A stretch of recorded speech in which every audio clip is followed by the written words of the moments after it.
Hi, I'm Chris Cantolino, and today we're going to talk about wiring 101 electronic series. Essentially goes for every switch that looks like this. Happens to be the 1250, also make the 3000. So let's get started. The first thing you'll notice is that it comes equipped with a wiring tag. It just simply says red, black, purple, white. So let's figure out how to do this. First thing we have to do is just look at the different wires that we have. The yellow wire, which is going outside to the compressor. We have the red wire, which is going over here to the transformer. And then we have this brown wire, which is a thermostat wire. So the first thing we're going to do is decide whether we're going to break red or yellow. Well, if you break red, obviously red is going to shut this unit down and the outside unit. The advantages of breaking red is everything is turned off, done. The homeowner knows there's something wrong. Hey, phone call, you come out there, nice service call, move on. The second one is the yellow one. Well, the yellow one is just going to break the outside compressor.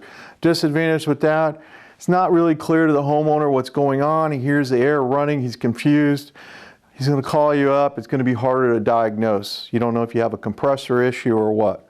The advantage, though, is the air handler is going to continue to run, dry out the system, and then it possibly could start up again, especially with one of the self-resetting Aquaguard sensors. So the next thing we need to look at is how do we turn the thermostat off? We have a nice purple wire, and you're going to connect the other side of the red to the purple wire. And using wire nuts is fine. Make sure you have a really good connection and just give it a little tug, make sure it's tight. The last thing we're going to do is make sure we have power. Well, power is a common wire. Common wire has potentially 4 wires connected to it. The optional white wire is for our alarm, which is pretty cool. I'll show you that in a minute. So when you're wiring the optional alarm in, and our sensor, and the common, and the thermostat, you have 4 wires. It's a lot of wires. You have a good inch and a half stripped away, so you can wire our wires and have some length to make sure you have a good connection. So I'm just going to do this real quick. The last thing we're going to do is wire the rest of the optional alarm, which is another white wire. On our alarm, it doesn't matter which one on the white, and then the white wire from our sensor, and just wire nut it together, and we are ready to test. Hook your thermostat up, turn the unit on, boom, the unit comes on, and what we would do is come over here and check our sensor. Now on this particular sensor, you just simply place your 2 fingers here.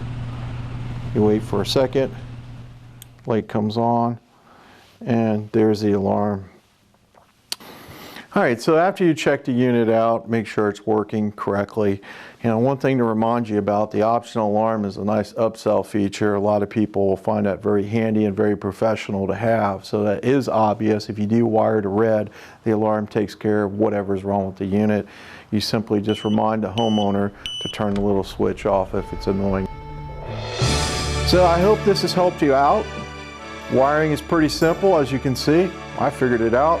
Let's see how we do.